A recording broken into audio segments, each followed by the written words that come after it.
लिखा है R को P से उससे दुगनी संख्या में कैंडी देता है। तो दुगनी संख्या में कैंडी देगा तो देने के बाद उसके पास 3 हो जाना चाहिए।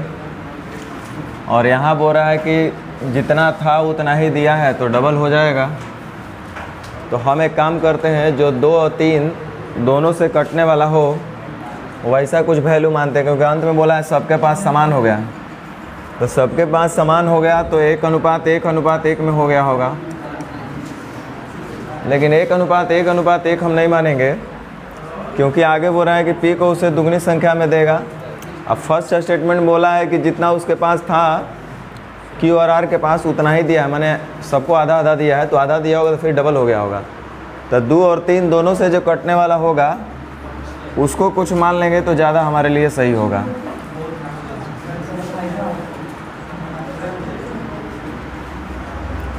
अब देखिए कितना आराम से आप कर सकते हैं।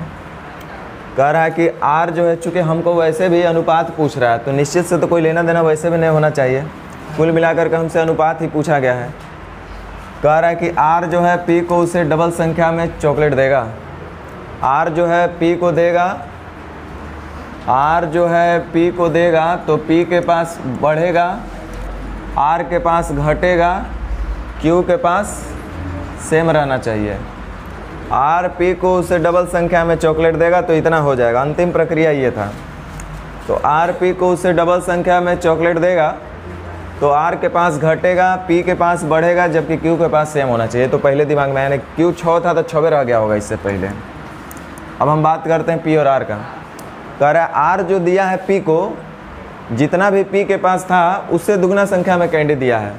तो एक मतलब P के पास रहा होगा तो ना एक डबल देगा, यानी 4 देगा तो हो जाएगा 6। या दूसरे शब्दों में कि दुगना देने का मतलब 1 का चीज रहा होगा तो 2 दिया होगा। P के पास 1 रहा होगा तो 2 दिया होगा, तो अब P के पास कितना हो जाएगा 3।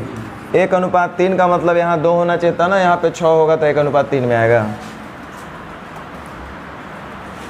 अच्छा, टोटल यहाँ पे जब 18 है तो यहाँ भी जोड़ जाड़ के 18, सबके पास बराबर होना चाहिए, एक ही चीज़ को आपस में लेन देन कर रहा है। तो 6 और 2 8, तो यहाँ कितना हो जाएगा 10। चलिए, कह रहा है कि R जो है Q को उसकी आधी संख्या में कैंडी देता है जितना Q के पास पहले था। चूँकि R Q को देगा तो R Q को देगा तो Q के पास बढ़ेगा, R के पास घटेगा और P के पास, मैथ का बात नहीं, कॉमन सेंस का चीज़ है ये। तो R जो है Q को उसका आधा संख्या में कैंडी दिया जितना Q के पास पहले से था। Q के पास जितना पहले था उसका आधा और दे दिया। तो बताओ Q के पास कितना होना चाहिए। Q के पास अगर 4 हो देखो, Q के पास जितना भी पहले था उसका आधा दिया। मान लो कि Q के पास 2 रहा होगा तो उसका आधा देगा तो कितना होगा, तो अब कितना होना चाहिए, यानी कि 2:3 में होना चाहिए। तो एक मतलब वहाँ 4 होना चाहिए था ना, 2:3 में होगा, 4 से 6। अच्छा, एक बात बताइए, चूँकि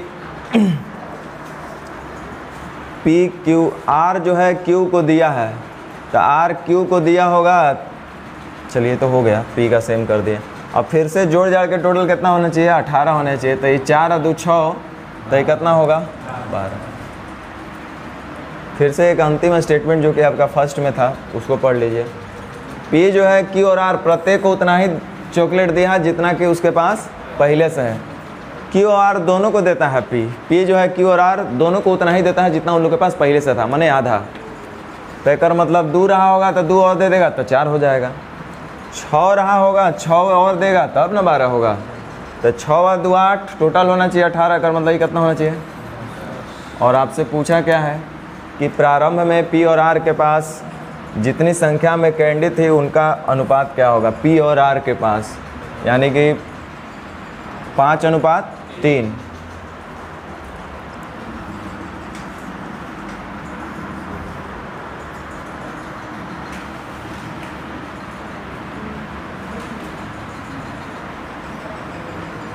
अठारह तो लगता है बता दिए थे, 19 भी बताए थे, 20 बता दें।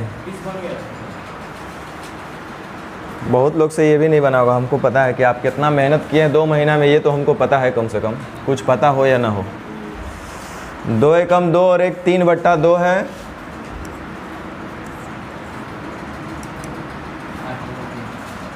और ये 8/3 है।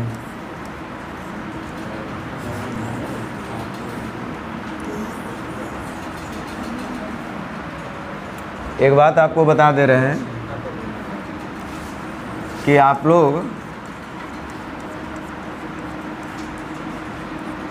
जो 2 महीना अपना या 2 से अधिक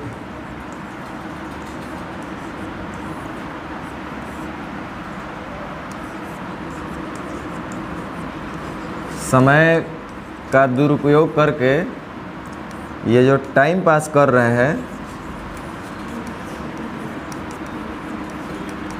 वो दोबारा नहीं आएगा।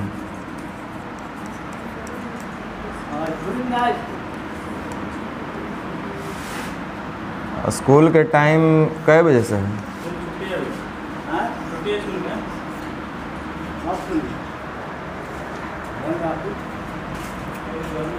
वो टाइम आपको दोबारा नहीं आएगा। इसके बाद क्या होगा जो हम आपको बता दे रहे हैं, एकदम देख लेना आप डायरी में नोट करके। अभी जो लोग भी रेशियो प्रैक्टिस नहीं कर रहे हैं उनका हालात क्या होगा जो हम बता रहे हैं। दूसरा चैप्टर आएगा, वहाँ पे थोड़ा हम स्पीड अपना बढ़ाएंगे। जितना यहाँ पे तोड़ तोड़ के बता रहे हैं वहाँ नहीं बताएंगे, क्योंकि अभी सिखाना था तो हम सिखा रहे हैं। अब एक ही चीज़ बात थोड़े हर एक चैप्टर में हम सिखाते रहेंगे। हर एक चैप्टर में तो यही सब काम होगा, तो वहाँ डायरेक्ट हम बोलेंगे, करेंगे, लिखेंगे बहुत कम। तो वहाँ पे आप क्या होगा कि धीरे धीरे आपका मन भागने लगेगा, जिनका प्रैक्टिस अच्छा नहीं होगा, और वो लास्ट में क्या करेंगे, दूसरे प्लेटफॉर्म की ओर रुख करेंगे। और वहाँ भी आपका यही हालात होगा, क्योंकि वहाँ भी तो आप जादुई टोना ना देखने जाइएगा। जिनको मेहनत पे विश्वास नहीं है उनको जादू टोना पे विश्वास है। तो आपको हम इतना बार बार बता रहे हैं, आप अलर्ट हो जाइए। अगर थोड़ा सा भी समझदारी है तब कि आपका भलाई इस बात में है कि आप मेहनत कर लीजिए, इसके अलावा कोई उपाय नहीं है। टाइम काटना था तो कोई दिक्कत नहीं है। आप सोच रहे कि बिना पढ़ ले अगर कुछ सीख जाएंगे तो ये कहियो ना हुआ है ना होगा। यहाँ हो जाएगा 9:16 और कह रहा है कि यदि सब में 15 जोड़ देंगे तो यह अनुपात हो जाएगा 5/3 और फिर 5/2। आपको बताए होंगे कि न्यूमरेटर का न्यूमरेटर से कॉमन लेकर के भाग लगता है तो भाग लगा के कटा दो, और डिनोमिनेटर में आपस में कटता है तो काट दो, अदरवाइज सीधे बोलेंगे 2:3। अब जैसे ही बोला कि प्रत्येक में 15 जोड़ेंगे तो समान वृद्धि हो समान कमी हो, तो वैसे स्थिति में हम बताए होंगे कि अंतर को सेम करेंगे। और अंतर को सेम करने का तरीका जल्दबाजी में बताया गया होगा कि ऊपर के अंतर को नीचे से गुना कर लेना और नीचे के अंतर को ऊपर से गुना करना। तो देखिए नीचे अंतर है 1 का तो ऊपर 1 से गुना करिए या ना करिए। ऊपर अंतर है 7 का तो इसलिए आपको 7 से गुना करना होगा। चलिए अब आप गौर से देखिएगा तो दोनों जगह अंतर सेम हो गया होगा। यहाँ अंतर है 9 से 16 यानी कि 7 का, और यहाँ से है 14 और 21 यानी कि 7 का। दोनों जगह डिफरेंस सेम हो चुका है। प्रश्न के हिसाब से प्रत्येक में 15 की वृद्धि किया गया है। हम देख रहे हैं 9 से हो गया 14 ये संख्या यानी 5 बढ़ा होगा, या दूसरा भी देखिएगा तो उसमें भी 5 ही आना चाहिए। 16 से हो गया 21 यानी बढ़ा कितना 5। तो अंतर का तुलना अंतर से, जो पूछेगा उसका गुना। तो इनमें से बड़ी संख्या क्या है, बड़ी संख्या निकालना है तो कैसे गुना 16 से।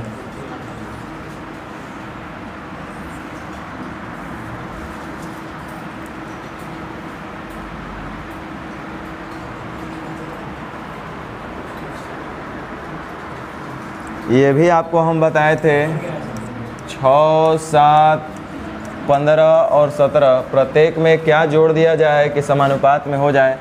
बोले थे पहले इधर का अंतर देख लेना और फिर इधर का अंतर देख लेना। इधर का अंतर को उधर के फर्स्ट टर्म से गुना, इधर वाले अंतर का इधर के फर्स्ट टर्म से गुना। तो यहाँ गुना करेंगे तो 15 एकम 15 हो जाएगा। ये 6 दूनी 12 यानी डिफरेंस आएगा कितना 3। 1, 2 का डिफरेंस तो एक ही है, यानी आंसर कितना होना चाहिए 3 होना चाहिए।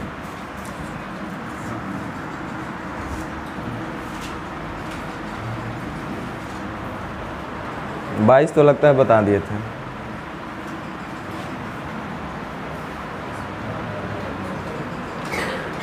बाईस कल लास्ट था ना।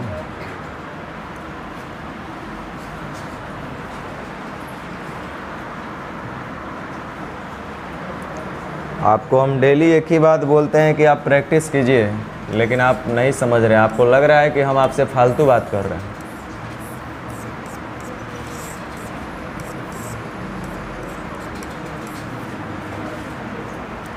सत्ताईस केजी कांसे के मिश्रण में तांबा और जस्ता का अनुपात 5:3 है। तांबा को Cu बोलते हैं क्या? Zn। तांबा तथा जस्ता का अनुपात 5:3 है। यदि कुछ मात्रा में कांसे में जस्ता और मिलाया जाए, कुछ मात्रा में मतलब अच्छा कितना मिलाया जाए, तो फिर ये बोल रहा होगा, ठीक है। जस्ता और मिलाए तो जस्ता मिलाने पर नया अनुपात 3:5 हो जाता है। तो आप बताइए, पहले से मिश्रण है तांबा और जस्ता का, अलग से उसमें कुछ जस्ता आप मिलाइएगा तो गारंटी है कि जस्ता बढ़ना चाहिए, तांबा की मात्रा क्या होना चाहिए था। तो आपको पढ़ाए होंगे कब किसी एक टर्म को सेम करेंगे। तो जब कभी भी किसी एक टर्म में वृद्धि अथवा कमी किया जाए तो रिमेनिंग टर्म सेम होना चाहिए। तो यहाँ पे जस्ता में वृद्धि किया है तो जस्ता में परिवर्तन होगा, जबकि तांबा में कोई परिवर्तन नहीं होना चाहिए। तांबा को सेम करने के लिए इसको जब हम 5 से गुना करेंगे तो इसको 3 से करना पड़ेगा, और जब इसको 3 से अनुपात के नियम अनुसार रिमेनिंग टर्म को भी उसी संख्या से गुना करना पड़ेगा। प्रश्न के हिसाब से एक निश्चित राशि दिया हुआ है, वो है 27 केजी, और 27 केजी जो है प्रारंभिक टोटल मिश्रण है। और हम यहाँ देख लेते हैं कि टोटल कितना है। 5 × 15 और 3 × 9, तो 15 और 9। पूछ रहा है कि कितना जस्ता मिलाया जाए, तो बताएं कि कितना जस्ता मिलाया गया। जस्ता था 9, हो गया 25, मिलाया कितना गया, तो 8 से 3 बार में, 8 से 2 बार में, और 3 से 9 बार में, 9 दूनी।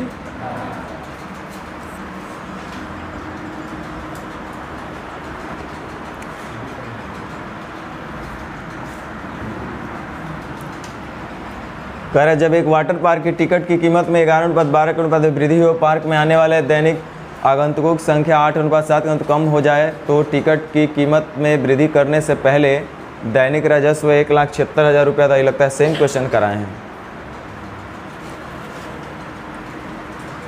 जो टिकट का कीमत है वो 11:12 में बढ़ गया। इसका मतलब पहले टिकट का कीमत 11 रहा होगा, तो अब टिकट का कीमत 12 हो जाएगा।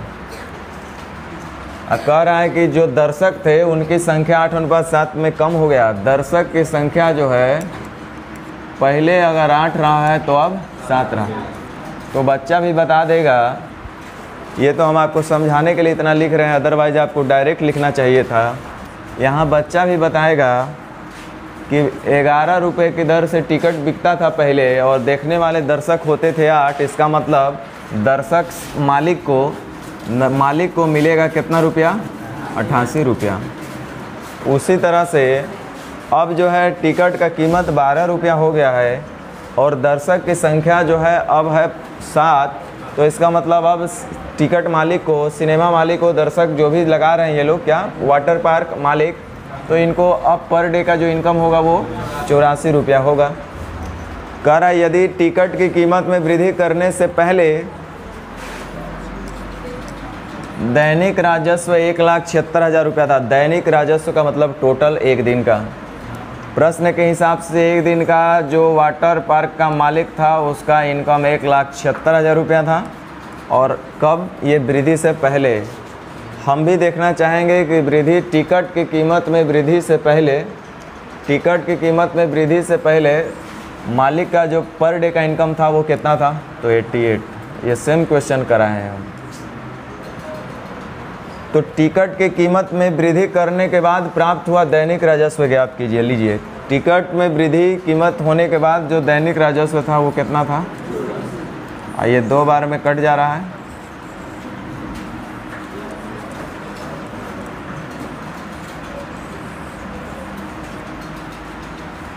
एक 1,68,000।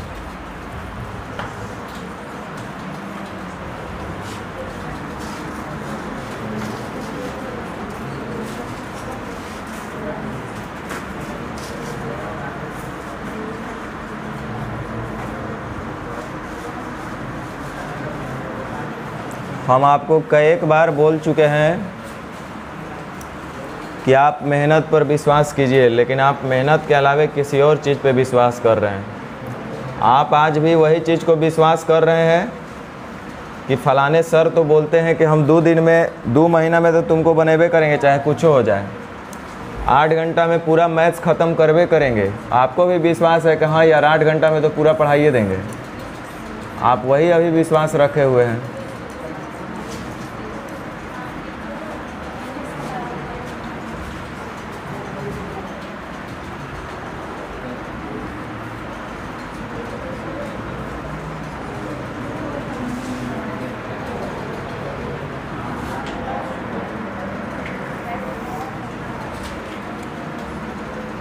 किसी विद्यालय में छात्रों की संख्या का 3/8 भाग लड़कियां हैं।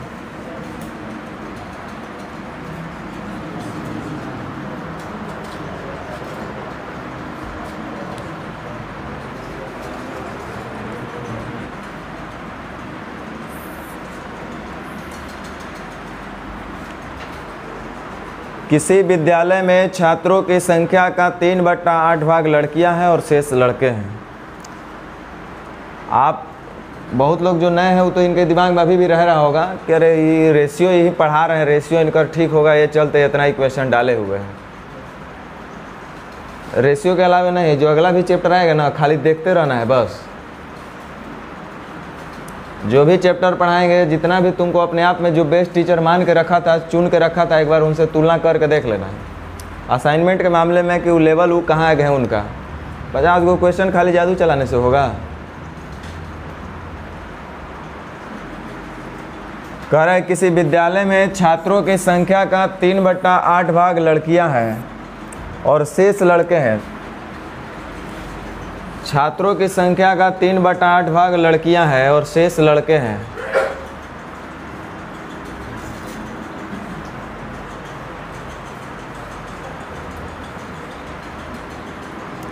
यानी कि छात्रों की टोटल संख्या को यदि हम छात्रों की संख्या का 3/8, तो छात्रों की संख्या यदि 8 होगा तो उसमें से 3 क्या है, 3 भाग लड़कियां हैं, गर्ल्स हैं, और शेष लड़के हैं। तो टोटल 8 गो है तो 3 गो लड़के कर मतलब 5 गो लड़का होगा।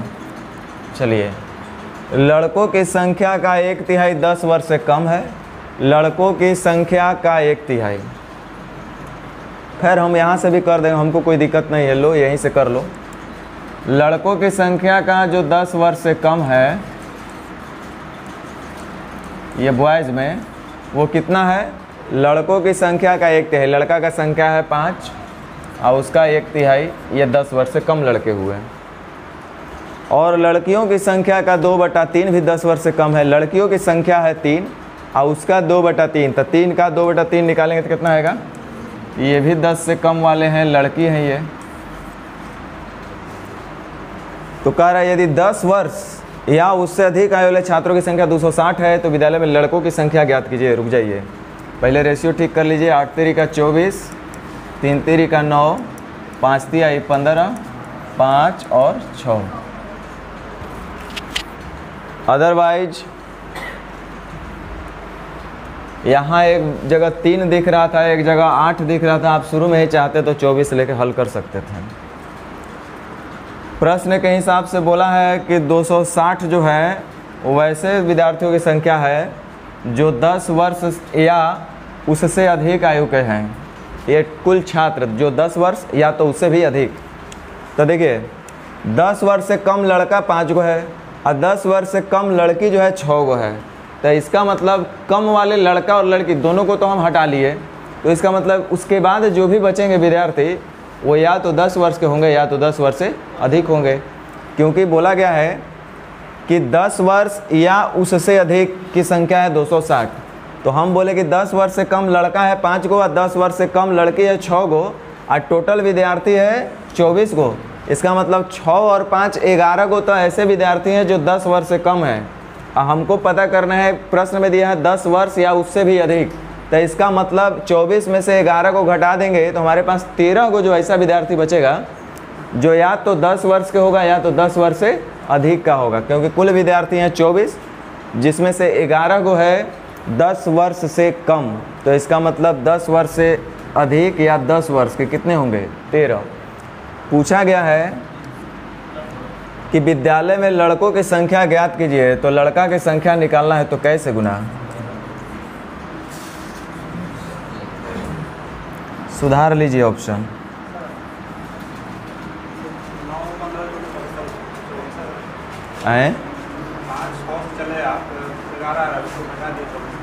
क्या नहीं समझ रहे हैं? टोटल संख्या 24 है ना, 10 वर्ष से कम 5, 6, 11 हुआ। हाँ, तो घटा कर 13 लाख। वैसे हम अगर 10 वर्ष से अधिक 9, 15 है तो ऐसा 10 वर्ष से अधिक वाले नहीं हैं, 10 वर्ष से कम, 10 वर्ष और 10 वर्ष से अधिक, कुल मिला करके गर्ल्स 9 गो है। उसी तरह से 10 वर्ष कम, 10 वर्ष और 10 वर्ष से अधिक मिला करके बॉयज़ 15 गो हैं।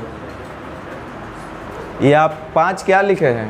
केवल 10 वर्ष से कम। लड़कों की संख्या का 1/3 जो है 10 वर्ष से कम है, तो लड़कों की संख्या है 15, उसका 1/3 कितना? ये जो है 10 वर्ष से कम हो गए।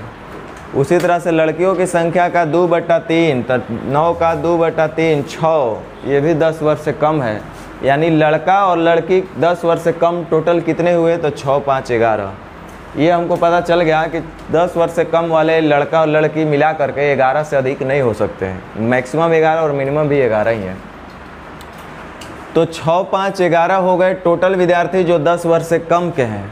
और हमको दिया है कि वैसे विद्यार्थी 260 हैं जो या तो 10 वर्ष के हैं या तो 10 वर्ष से अधिक के हैं। तो हम बोले कि 10 वर्ष से कम वाला को अगर पूरे में से हटा देंगे तो जो भी बचेगा या तो वो 10 वर्ष का रह गया होगा या तो 10 वर्ष से अधिक का रह गया होगा।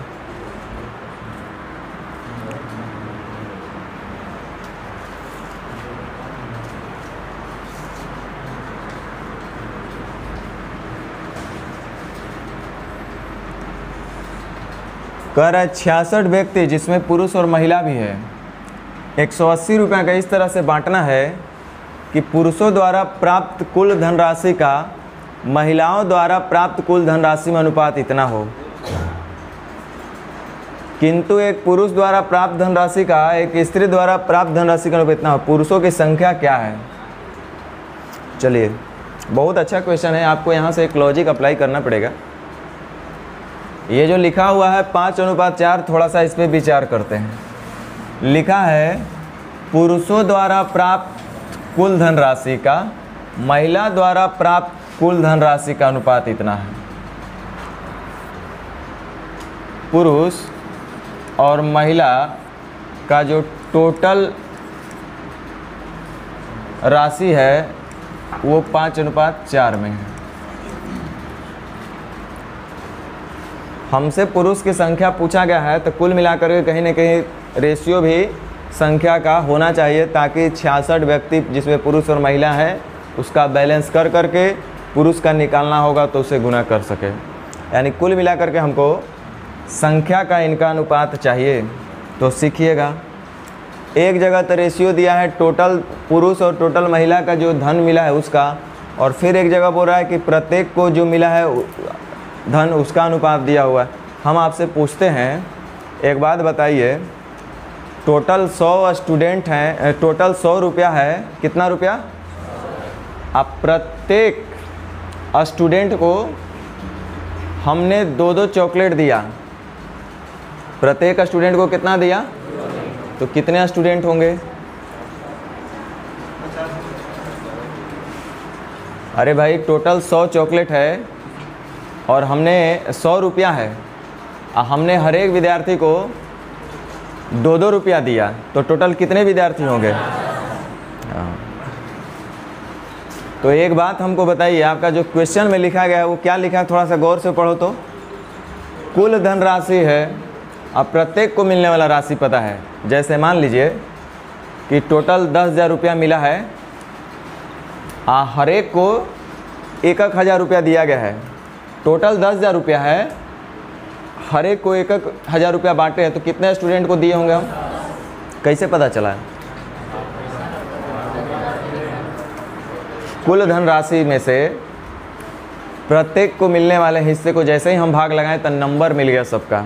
नहीं, हम बोले कि 5,000 चॉकलेट है, 5000 चॉकलेट है, हर एक को 2 चॉकलेट देंगे तो टोटल कितने लोग होंगे? सेम। तो अगर आपके पास 5000 रुपया है, हर एक व्यक्ति को 500 रुपया दिया जाए तो टोटल कितने व्यक्ति होंगे? कितने व्यक्ति में बांटेंगे? 10 लोगों में। तो कुल मिलाकर के यही कॉन्सेप्ट का यहाँ हम लोग यूज करेंगे कि टोटल धन पुरुष को मिला है 5 रुपया और टोटल महिला को मिला है 4 रुपया। महिला के पास टोटल कई रुपया है? 4 रुपया। पुरुष के पास टोटल 5 रुपया। अब कह रहा है जबकि एक पुरुष के पास है 3 रुपया और एक महिला के पास है 2 रुपया। एक पुरुष के पास है 3 रुपया और एक महिला के पास है 2 रुपया। तो टोटल कितने लोग होंगे नहीं पता चल जाएगा? नहीं समझ में आया क्या? जितने भी पुरुष हैं उनके पास कुल धन 5000 रुपया है। प्रत्येक पुरुष के पास प्रत्येक पुरुष के पास 100 रुपया हिस्सा मिला। टोटल 5000 रुपया है जिसमें से प्रत्येक पुरुष का हिस्सा कितना है? 100 रुपया। तो हम पूछेंगे कि बताओ कि टोटल कितने लोग हैं तब? तो वही चीज़ तो हम कर रहे हैं। टोटल पुरुष के पास 5 रुपया है और प्रत्येक पुरुष के पास 3 रुपया है। तो टोटल कितने लोग होंगे? तो 5/3 लोग होंगे। होंगे कि नहीं होंगे? चलो, तो इस तरह से टोटल महिला के पास 4 रुपया, प्रत्येक महिला का हिस्सा 2 रुपया। तो हमको पता चला कि टोटल कितने संख्या इनका है और पुरुष का संख्या कितना है। तो टोटल महिला का संख्या पता चल जाएगा, इधर से टोटल पुरुष का संख्या पता चल जाएगा। तो पहले हल कर लेते हैं। 2 दूना 4 यानी कि 5:6। ये कौन चीज़ का रेशियो है?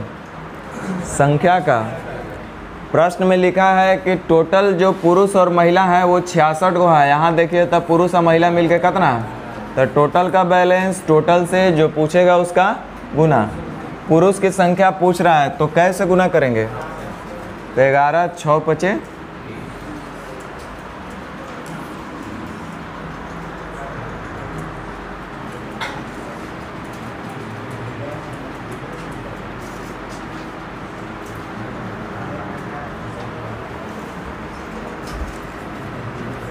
अगर आप लोग वास्तव में ट्राई करके आए होते तो इस क्वेश्चन को बोलते हैं सर इसको स्किप कर दीजिए, ये ऑलरेडी आप टाइप में पढ़ा चुके हैं। 2 घड़ी का लागत का जो अनुपात है वो 16:23 है।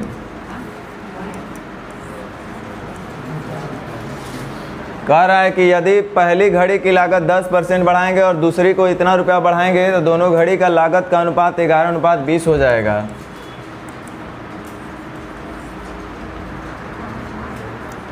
जिनको बेसिक से बनाना होगा वो कैसे करेंगे? पहला में 10% बढ़ा होगा तो 110% बढ़ने के बाद हो जाएगा। दूसरा में 477 रुपया बढ़ाएंगे तो इतना हो गया होगा और उसके बाद बढ़ने के बाद इनका अनुपात है 11:, हल कर लेंगे।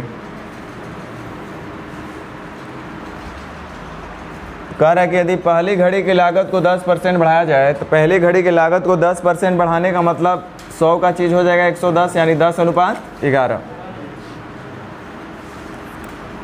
यानी कि पहले घड़ी का लागत का जो अनुपात होना चाहिए पहले और बाद में वो हमेशा 10:11 होना चाहिए। तो हम भी चाहेंगे कि इसको 10:11 में बनाएं। तो सबसे पहले 10:11 में बनाने के लिए इसको तो सेम करना पड़ेगा। तो इसको 11 से गुना और इसको 16 से गुना। लेकिन चूँकि हमको सेम भी करना है 10:11 में भी बनाना है तो फिर से हम इसको 10 से गुना कर लेंगे और इसको 11 से। उसी तरह से इसको भी हमको करना पड़ेगा 11 गुने 10 से और इसको करना पड़ेगा 16 गुने 11 से।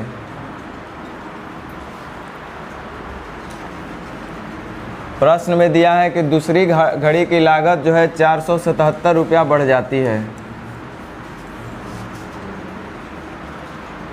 यहाँ है 11 तिया 33, 11 दूनी 22 और 3 2530 रुपया।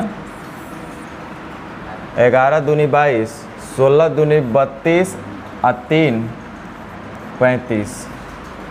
3520 रुपया। तो ज़रा हम देखते हैं कि दूसरी घड़ी के लागत में रेशियो में कितना का वृद्धि हुआ है। 12 में से 3 9, 14 में से 5 गया 9, 990। अब पूछ रहा है कि दूसरी घड़ी की प्रारंभिक लागत क्या है। तो दूसरी घड़ी का प्रारंभिक लागत निकालना है तो 2530 से गुना।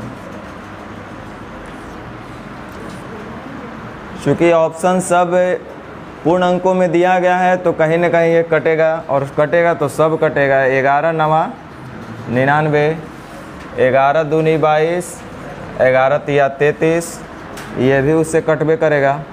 9 5 45 और 9 तिया। अब 2 अंक का गुना तो आराम से हम लोग कर सकते हैं। 3 3 का 9, 3 दूनी 6, 5 तिया 15, 15 6 21 का 1 हाथ में लगा 2, 5 10 और 2। सेम डेटा था, सेम आंसर था।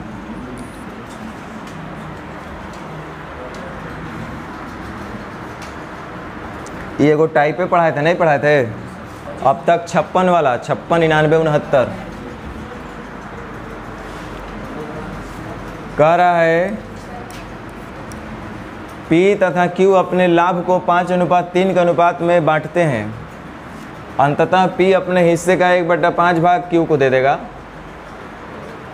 P अपने हिस्से का 1/5 भाग तथा Q अपने हिस्से का 1/3 भाग एक नए भागीदार R को देगा। ठीक है, P है और Q है और बगल में R को दिया जा रहा है। तो P तथा Q अपने लाभ को जो है 5:3 के अनुपात में बांट लिए। तो कह रहा है P Q R के हिस्से का अनुपात कितना होगा। P अपने हिस्से का 1/5 भाग R को देगा। तो P का हिस्सा है 5 और उसका 1/5 भाग R को दे देगा। तो 5 का 1/5 यानी 1 R को दे देगा। तो इसके पास बचेगा कितना, 4। Q अपने हिस्से का 1/3 भाग R को देगा। तो Q का हिस्सा है 3 और उसका 1/3 R को देगा। तो कितना देगा, 1। तो इसके पास कितना बचेगा, तो इसके पास भी तो 2 ही रहेगा, यानी कि 2:1:1 हो जाएगा।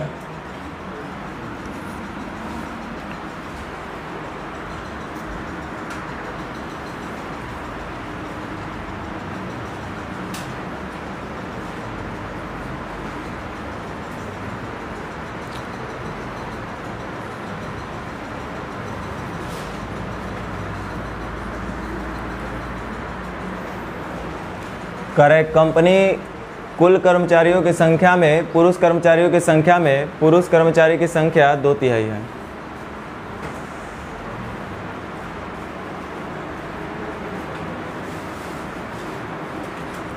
एक कंपनी कुल कर्मचारियों की संख्या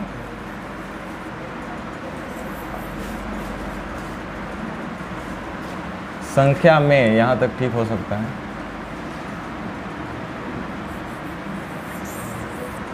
एक कंपनी के कुल कर्मचारियों की संख्या में पुरुष कर्मचारियों की संख्या 2/3 है।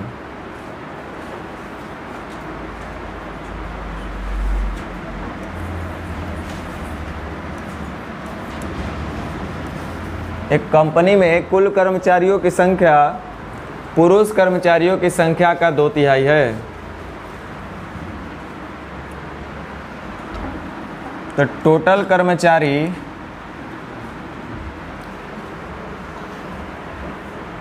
पुरुष कर्मचारियों की संख्या का 2/3 है। ध्यान दो, ऐसे पहले एक और क्वेश्चन सेम वही आया था, 10 वर्ष से कम और 10 वर्ष से अधिक। वहाँ भी हम चाहते थे कुछ एक बार में वैल्यू मान लेते। हम यहाँ क्या करते हैं, एक बार लिख रहा है 2/3, कर्मचारियों की संख्या 2/3 है। 3 एक जगह है, 8 और एक जगह है 5 और फिर एक जगह है 15। तो 3 8 5 15 इस सब से कट जाए, कितना मान लिया जाए, कितना मान लें, कुल कर्मचारी कितना मान लें, चलो 120। अब देखिए क्वेश्चन क्या बोला है, बहुत आसान क्वेश्चन है। कुल कर्मचारी की संख्या जो है पुरुष कर्मचारी की संख्या का 2/3 है।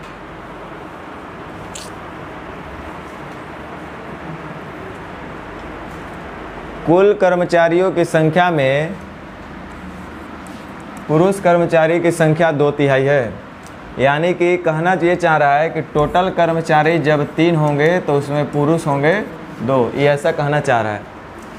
पुरुष कर्मचारी 2/3 हैं, तब पुरुष टोटल हम लोग 120 मान लिए हैं, उसका 2/3 पुरुष है, तो 120 का 2/3 80 पुरुष होंगे और शेष महिला है, तो इसका मतलब 40। हाँ, पुरुष कर्मचारी एम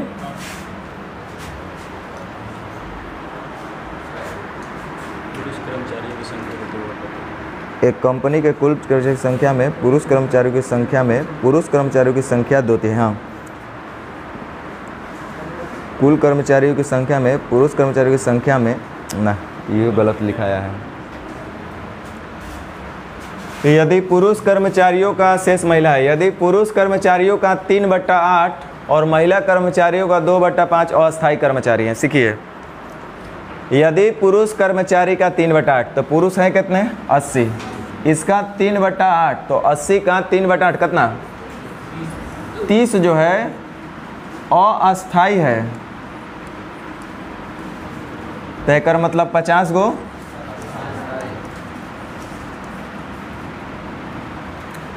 कह रहा है महिला कर्मचारी का 2/5 अस्थायी है, तो महिला कर्मचारी है 40 और उसका 2/5 तो 40 का 2/5 कितना, ये अस्थायी है, तो ये 24 को क्या हो जाएगा,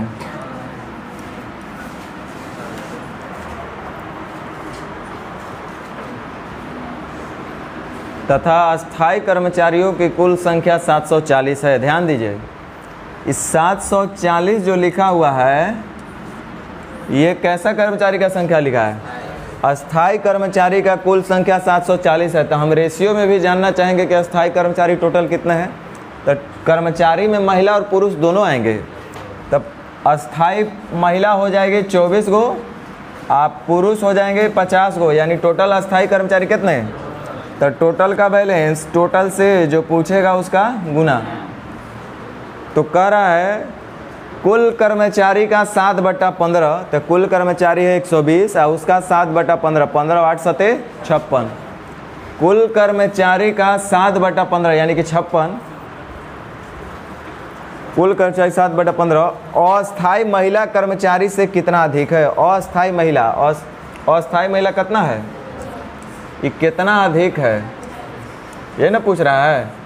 कुल कर्मचारियों का 7/15 जो है वो अस्थायी महिला कर्मचारी से कितना अधिक है, तो कुल कर्मचारी का 7/15 निकालेंगे तो 56, तो पूछ रहा है कि 56 जो है अस्थायी महिला कर्मचारी से कितना अधिक है, तो 40 अधिक है, यानी कितना होगा,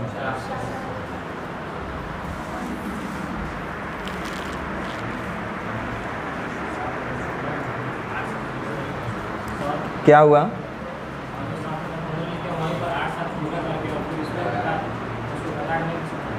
क्या बोलिए ना,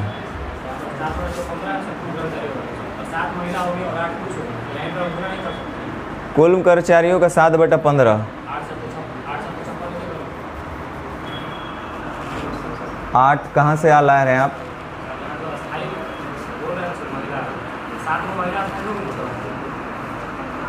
7 को महिला अस्थायी कहाँ से, नहीं आप पहले समझिए क्या बोला है, आपका भाषा को हम समझ गए।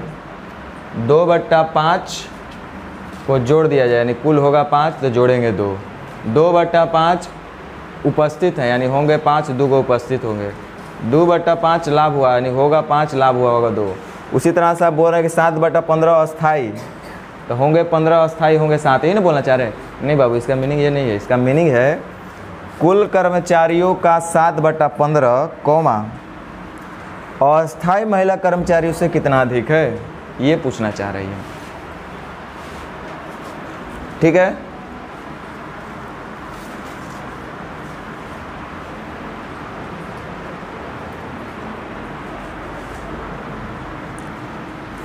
कराजीत ने विशाल, विजय, विकास और विक्रम के बीच वाई चॉकलेट वितरित किए। विशाल और विकास द्वारा प्राप्त चॉकलेट की संख्या इतना है। चलिए ध्यान दीजिए, विशाल और विकास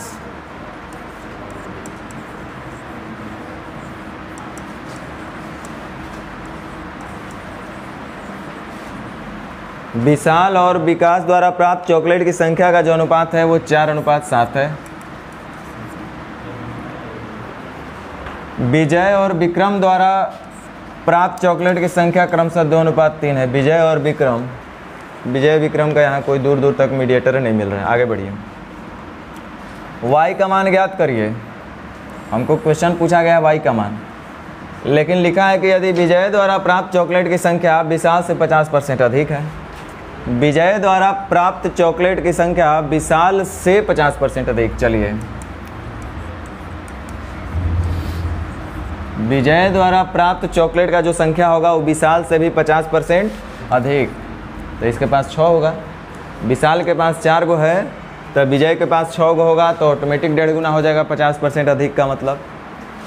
लिखने आएगा ना भाई, इससे 50% अधिक, तो यानी कि 2 अधिक, तो 4 2 6, और न तो 50% अधिक तो कितना हो जाएगा, तो 15 चौके 60, 6।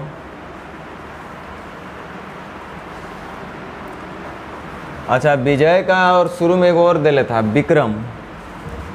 विजय है और विक्रम है, सब बीए वाला है। विजय और विक्रम द्वारा प्राप्त चॉकलेट की संख्या का अनुपात 2:3 है। 2:3 का मतलब 1.5 गुना दिख रहा है, तो ये 6 होगा, 2 2 3 6, तो विक्रम होगा 3 3 का 9, तो ना 2:3 में ये लोग होगा। अब चलिए, एगो लिखा हुआ है निश्चित राशि में कि विकास द्वारा प्राप्त चॉकलेट की संख्या विक्रम से 18 कम है। कम है अधिक है का मतलब अंतर। तो विकास द्वारा प्राप्त चॉकलेट की संख्या विक्रम से देखिए तो कितना कम है, तो अंतर का तुलना अंतर से जो पूछेगा उसका गुना। तो हमसे y का मान पूछा गया है। y क्या है? अजीत ने विशाल, विजय, विकास और विक्रम के बीच y चॉकलेट वितरित किए, यानी कि विशाल, विजय, विकास और विक्रम का कुल चॉकलेट का संख्या y है, और हमको दिख रहा है विशाल, विक्रम, विजय और विकास का कुल चॉकलेट इतना ही होगा, है ना। तो 9 6 15, 15 7 22, 22 और 4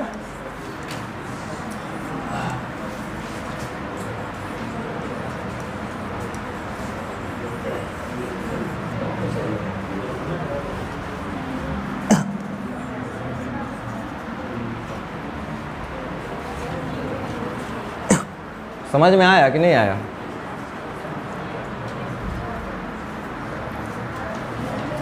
कहिए कि थोड़ा बहुत नहीं हो समझ में आएगा तो सर काम चल जाएगा, काहे कि तो हम लोग तो छाप रहे हैं। ऐसा काम मत करो भाई, अभी से भी सुधर जाइए, नहीं तो बहुत पछताइएगा।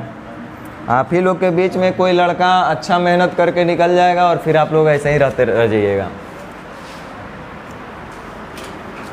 जिसका इस बार रेशियो नहीं कंप्लीट हुआ वो क्या उम्मीद करता है कि अगले बार हो जाएगा? कभी नहीं होगा। जिसका 2-3 महीना में नहीं हुआ तब कब होगा?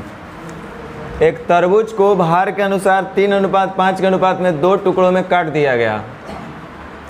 एक तरबूज को भार के अनुसार 3:5 के अनुपात में 2 टुकड़ों में काटा गया है। एगो तरबूजा था आपके पास, उसको लाए 2 टुकड़ा में काट दिए, जिसमें से पहला टुकड़ा का और दूसरा टुकड़ा का जो अनुपात था वो है 3:5। अच्छा, एकरा में बड़ा टुकड़ा कौन होगा? इसमें बड़ा टुकड़ा कौन होगा? जाहिर सी बात है 5। कह रहा है उनमें बड़े टुकड़े को भार के अनुसार 5:7 के अनुपात में दोबारा काट दिए। देखिए, पहले एगो तरबूजा था, ध्यान दो, पहला एक तरबूजा था, उसको ऑलरेडी 2 पार्ट में हम बांट दिए। अब फिर से जो बड़ा वाला था उसको फिर से 2 पार्ट में बांट दिया, यानी टोटल कई पार्ट में बट गया? कई पार्ट में बटेगा? अच्छा,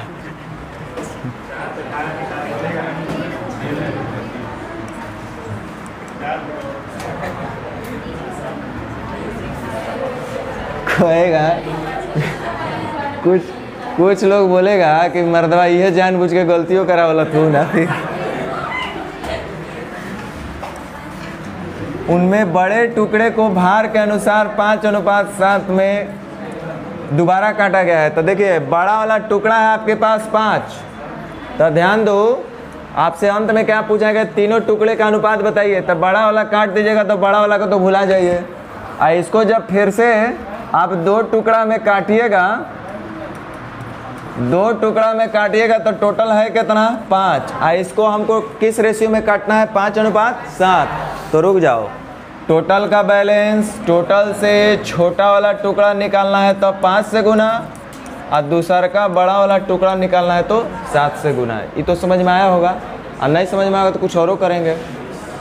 अब आराम से बोलिएगा 12 तिया 36, 5 पचे 25, 7 पचे 35।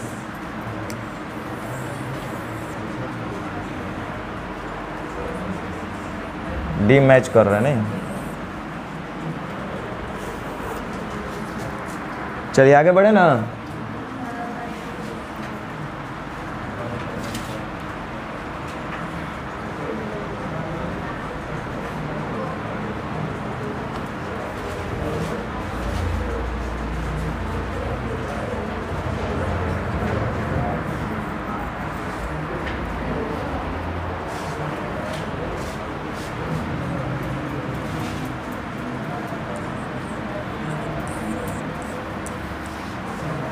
संपूर्ण पूरे पृथ्वी पर थल और पानी, थल का मतलब माटी ज़मीन, और वैसे भी हम लोग जानते हैं कि कितना % पानी है पूरे पृथ्वी पर 75%, 71%। 71% रे गधा ऑक्सीजन ना बोलता है लोग।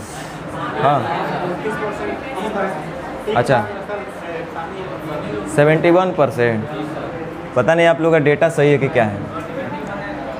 संपूर्ण पृथ्वी पर थल और पानी का जो अनुपात है वो 1:2 है। इसका मतलब पानी दुगना है जल के अपेक्षा, है ना। खैर इसको सदा सत्य नहीं मानना है, ये तो मैथ है, आपका हिस्ट्री ज्योग्राफी का किताब नहीं है ये। संपूर्ण पृथ्वी पर थल और पानी का अनुपात 1:2 है। उत्तरी अर्धगोलार्ध पर यह अनुपात इतना है तो दक्षिणी अर्धगोलार्ध पर क्या होगा। आप लोग से जीके जी इसका एक सवाल पूछते हैं, आप लोग पढ़े ही होंगे, बचपन से जानते भी होंगे, लेकिन हम तो पूछना मेरा फ़र्ज है आपसे, ये उत्तरी गोलार्ध और दक्षिणी गोलार्ध का क्या काम है।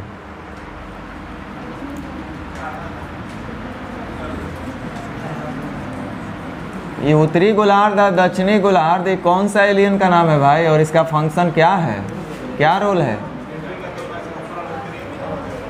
पृथ्वी को 2 भागों में बांटने का काम करता है, उत्तरी गोलार्ध और दक्षिणी गोलार्ध। तो चलिए इतना तो आपको जानना पड़ेगा कम से कम इस क्वेश्चन को हल करने के लिए। तो कह रहा है कि संपूर्ण पृथ्वी पर थल और पानी का अनुपात 1:2 है, तो थल और पानी मिला करके टोटल पृथ्वी कितना होगा 3। भाई थल 1 है पानी 2 है, तो सबको जोड़ लेंगे तो टोटल पृथ्वी पर थल और पानी जोड़ेंगे तो टोटल कितना होना चाहिए 3। तो एक काम करो 3 नहीं 3 का कुछ और मल्टीपल मान लो, कोई दिक्कत, उससे आसान होगा हल करना।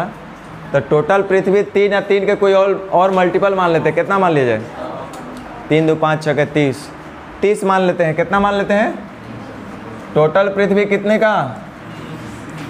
अच्छा 30 का मतलब हम कहना ये चाह रहे हैं कि 10 होगा तो कितना होगा 10 से गुना कर लिए हम।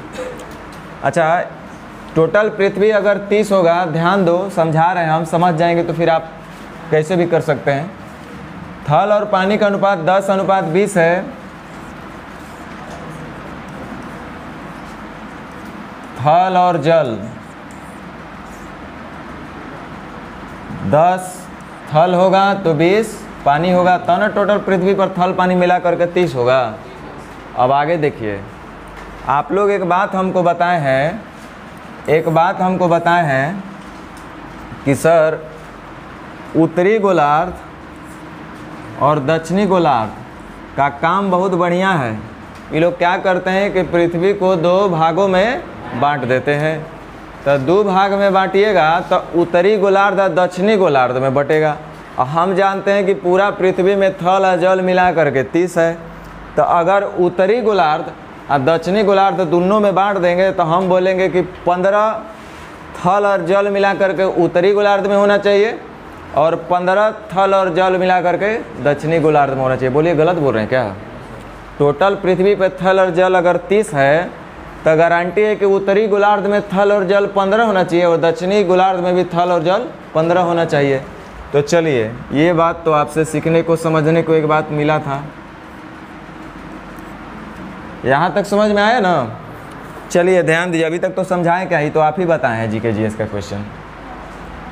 कह रहा है कि उत्तरी अर्धगोलार्ध पर थल और जल का अनुपात 2:3 है। 2:3 है। टोटल उत्तरी गोलार्ध में थल और जल मिला के है कितना? टोटल उत्तरी गोलार्ध में ये जो 15 लिखे हैं वो क्या लिखे हैं? थल और जल मिला करके टोटल 15 हिस्सा होगा। तो थल और जल टोटल 15 होना चाहिए, जिसमें से इनका अनुपात दिया है थल और जल का 2:3। तो आप हमको बता दीजिए तो थल कितना होगा, जल कितना होगा? 15 को 2:3 में बांटेंगे तो 15 का तुलना 5 से जल निकालना होगा, तो 3 से गुना थल निकालना होगा, तो 2 से गुना, तो 3 दूनी 6 और 3 तिरी का। यहाँ तक तो सबको समझ में आया होगा। अच्छा एक बात बताओ, टोटल यहीं पे ध्यान देना, यहाँ तक सब लोग को समझ में आया होगा और इसी के बाद आपको भी दिक्कत हो रहा होगा। दिक्कत नहीं होना चाहिए, ध्यान दो। अब यहाँ से क्या दिमाग हम लोग यूज करते हैं, चूँकि आपसे पूछा गया होगा दक्षिणी गोलार्ध में, तो दक्षिणी अर्धगोलार्ध में पूछेगा कि बताइए थल और जल, तो यहाँ से क्या दिमाग यूज करना है, सुनो। हमको पता है उत्तरी अर्धगोलार्ध में थल है 6। अब पूरा पृथ्वी पर थल होना चाहिए, सही बोल रहे हैं ना भाई? टोटल पृथ्वी पर थल कितना होना चाहिए? 10। जेकरा में से उत्तरी अर्धगोलार्ध में थल कितना चला गया, तो गारंटी है कि बाकी किधर गया होगा, तो इधर कितना होगा थल? सही बोल रहे हैं। वैसे ही जल पर विचार कीजिए आप लोग। देखो उत्तरी अर्धगोलार्ध में जल का हिस्सा 9 है और टोटल पृथ्वी पर होना चाहिए 20, तो एक मतलब दक्षिणी अर्धगोलार्ध में जल कितना होगा? अब आपको कहीं अगर नहीं समझ में आया तो बोलिए।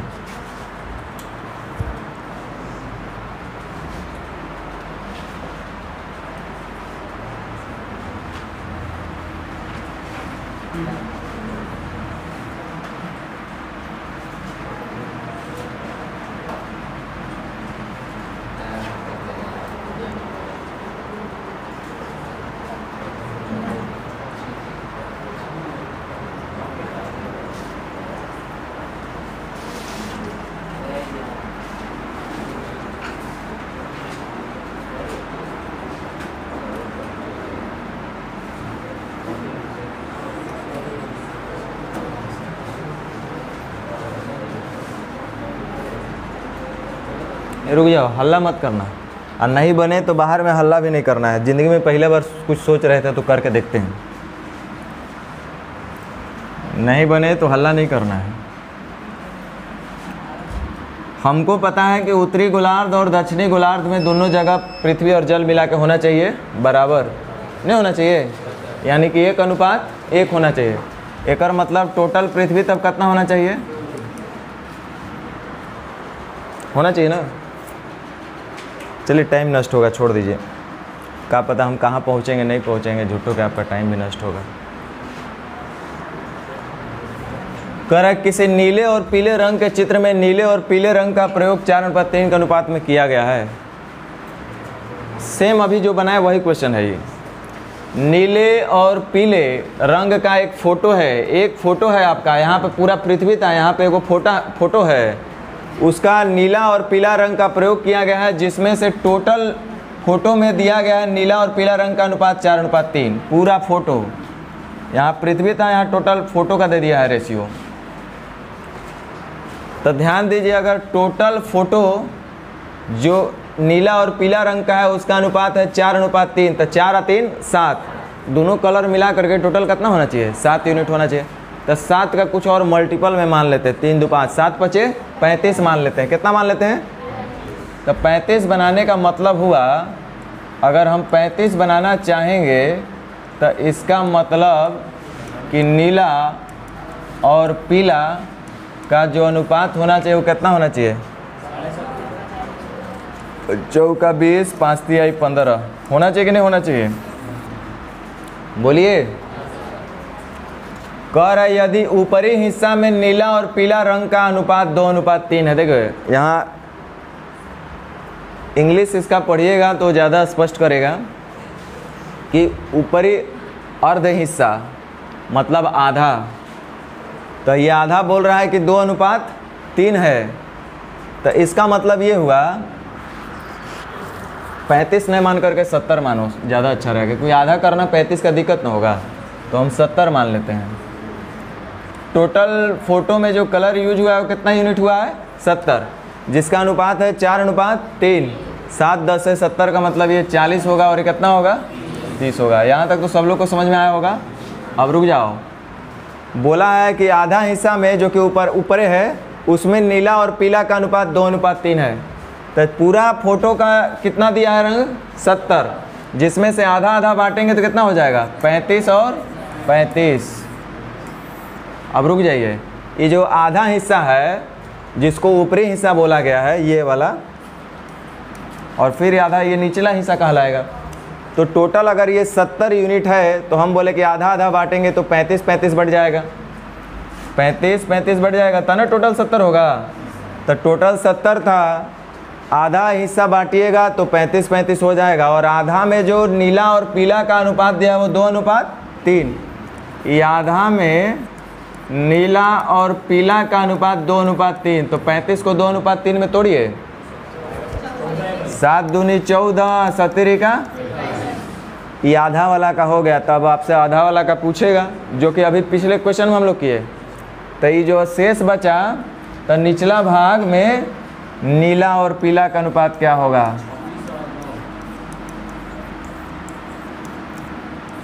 अच्छा एक बात बताओ, इससे पहले जो भी स्टेप हम बताएं कितने लोग को नहीं समझ में आया? सब लोग को आया? अच्छा ऐसे कितने लोग हैं जो इस स्टेप के बाद नहीं समझ पाएंगे? सब लोग समझेंगे ना? बताओ, नहीं तो तुरंत अभी हम पूछेंगे। अभी हम लोग जस्ट पृथ्वी वाला क्वेश्चन के, इसमें कोई अंतर है? कोई अंतर नहीं है। देखो टोटल था 70, यहाँ थल जल नहीं है, यहाँ कलर का बात हो रहा है। फोटो में कितना टोटल कलर का मात्रा है, तो हमने 70 यूनिट माना, जिसमें से नीला पीला का अनुपात 40:30 हमने कर दिया। अब लिखा है कि यदि ऊपरी अर्ध हिस्सा में नीला और पीला का अनुपात जो है वो 2:3 है, तो निचला जो बचेगा उसमें नीला पीला और का अनुपात क्या होगा? तो हम बोले कि अगर एक फ़ोटो को जो कि टोटल 70 यूनिट है कलर का, इसको अर्ध हिस्सा में बांटिएगा तो ऊपर 35 हो जाएगा और नीचे भी 35 हो जाएगा। तो ऊपर वाले में जो नीला और पीला कलर का अनुपात लिखा था वो 2:3 लिखा हुआ था। तो हम बोले ऊपर नीचे बांटिएगा तो 35 35 में तो ये बटिए जाएगा। और इसको हम 2:3 में जब हम ब्रेक किए तो पता चला नीला होगा 14, पीला होगा 21। अब हमको दूसर का जो पार्ट बचा है उसमें नीला और पीला का पूछ रहा है, तो बड़ा आसानी से बता सकते हैं। हमको पता है कि ये जो टोटल फ़ोटो था, टोटल फ़ोटो जो बना है उसमें नीला कलर कितने यूनिट प्रयोग किया गया है? 40, जिसमें से जो ऊपर वाला हिस्सा है उसमें नीला कितना यूज हुआ है? 14।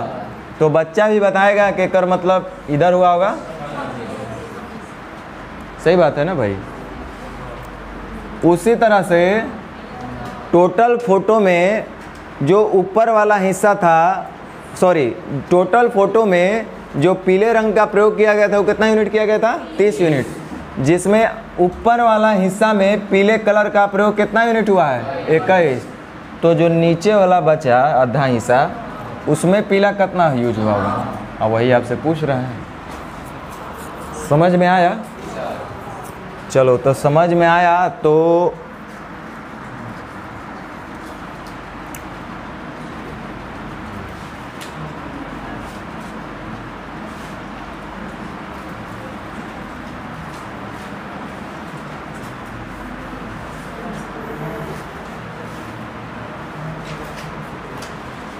सब बनने वाला क्वेश्चन है, ये लोग बनाएगा तो ना।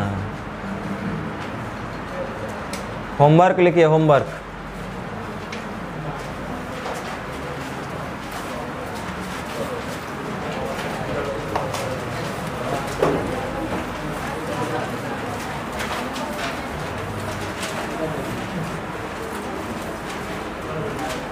अभी हम लास्ट कितना तक गए थे?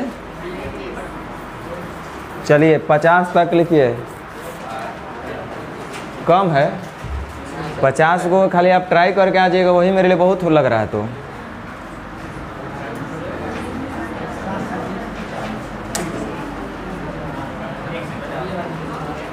आप ईमानदारी से अगर हर एक क्वेश्चन पे 10-10 मिनट टाइम दे दे मेरे लिए तो बहुत है।